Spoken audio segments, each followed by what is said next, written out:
and it's absolutely bizarre. Yeah.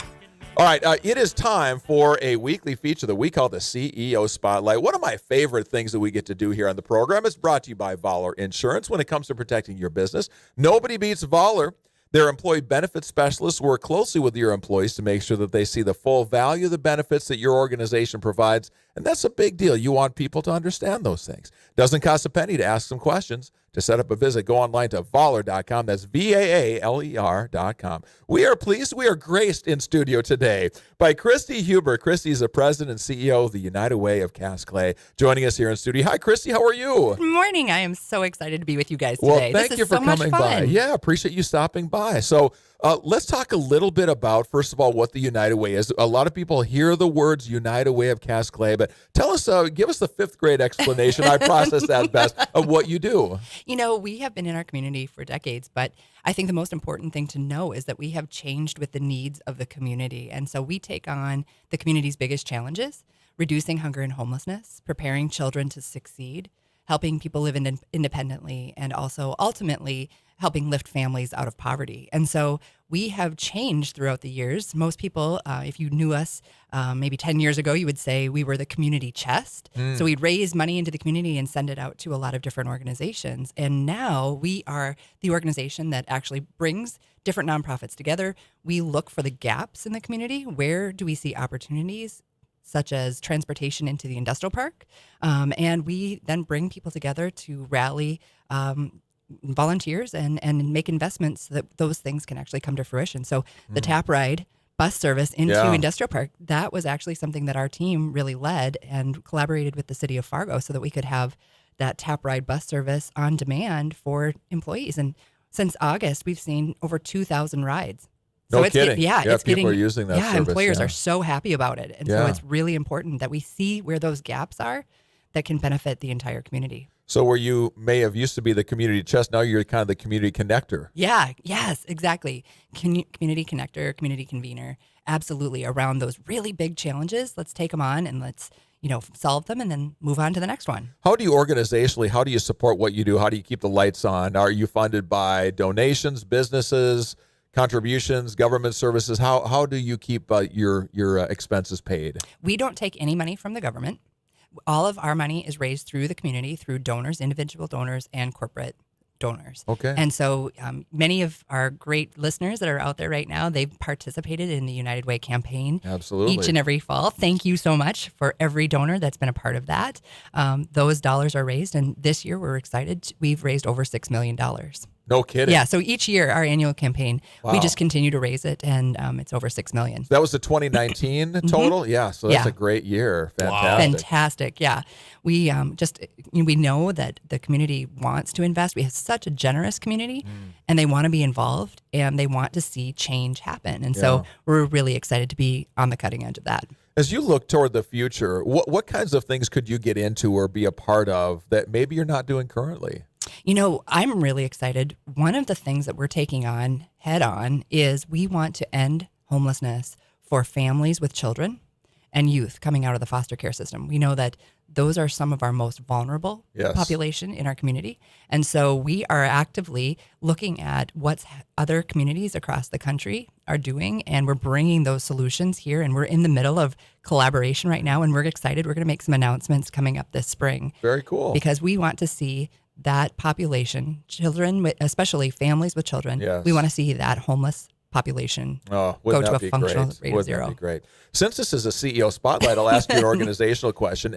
Leading the organization like you do, how do you know how to budget and plan for expenses when you really don't know what kind of contributions are going to come in throughout the course of the year? It's very tricky. I bet it is. Once I get a magic 8-ball that works really, really well, I'm going to be golden. But we have just truly generous partners that have walked alongside of us for many years. But again, I think that the big thing for us is always inviting new partners to be a part of the campaign, new companies in the community. And that is usually one of the biggest pieces for us to see growth over year, is just getting more people involved. Tell us about your team. How many people do you have? What do they do? What kind of experiences or backgrounds do they have to be able to come into your organization? We have 16 people now on our team. And we have just a really talented group. And all of the people that are on our team, they, obviously are coming from different backgrounds. We've got just tremendous talent in marketing, our community impact team that helps us really navigate where we should be making these investments in the community. 4-year degrees, some of them with master's degrees coming in and wanting to use that experience to really make the change happen. Yeah. But we've got a tremendous amount of talent on our team. One of the things I hear sometimes from people that have worked in a nonprofit is they say, I used to work in the business sector where there was always that urgency and that drive and that hunger to expand the footprint, maybe take ourselves up a level. And maybe at the nonprofit that I worked in, it didn't necessarily seem that way. How do you try to create that culture within United Way where it's let's make things better, let's expand what we can do, let's be more, let's be better than what we were yesterday? How do you try to create that within your team? Well, the funny thing is, if you would have asked me growing up if I was going to work at a nonprofit, I would say no way. I was going to be the CEO of a Fortune 500 company, wanting to see that change happen. And the great thing is all of those things have translated into leading a nonprofit. And so I run our United Way just like a business. It is not about decisions made on, does this feel good or not? It's what's the return on investment with this investment that, or expense. Or if we're going to add a different program like our Emerging Leaders program. A few years ago, we decided we needed to make sure that we were getting millennials in our community engaged. Right. And they wanted to do it in a different way. And so we created the Emerging Leaders program through United Way. And this year we have over 870 people in the community that have signed up to be a part of this. Wow. And so they can get plugged in. It's so low barrier for them to get it plugged in. We just ask that they make an investment through the United Way campaign of a minimum of $300 a year. And then through that, they are invited for 12 months of programming. So networking, volunteering with other like-minded individuals. They get to hear from just tremendous CEO talent. Like in January, we had Brady Nash. He spoke to this group from B&G. Yeah, He's just a rock star. Oh, he absolutely inspired this group of nearly 200 people that showed up to listen to that. So, we're changing with the needs of the community. We're making sure that we're adapting, but we're also really focused on what is best for our community and how can we absolutely create the change that needs to happen through the people that we have here. Do you have a signature event of some kind that you do throughout the course of the year that everybody goes, oh, okay, that's the big thing that you kind of rally around? Or is it just kind of that continual steady drumbeat of good things throughout the year? I would say that our two big events that we have is usually our annual meeting and Live United Awards. And actually, that is scheduled for March 24th, coming up in a couple of weeks. It's a really fun time for people in the community to come together, and we just celebrate the work that was done to help us get to that 6 million. The other really big thing that I would invite the community to be a part of is our kickoff in the fall, and that's in September. And that is just so much fun. We rally the community. We bring 600, 700 people together in the community just to make sure that they know what are we trying to focus on? What change, what problem are we trying to solve? And then how can they be a part of that? Yeah.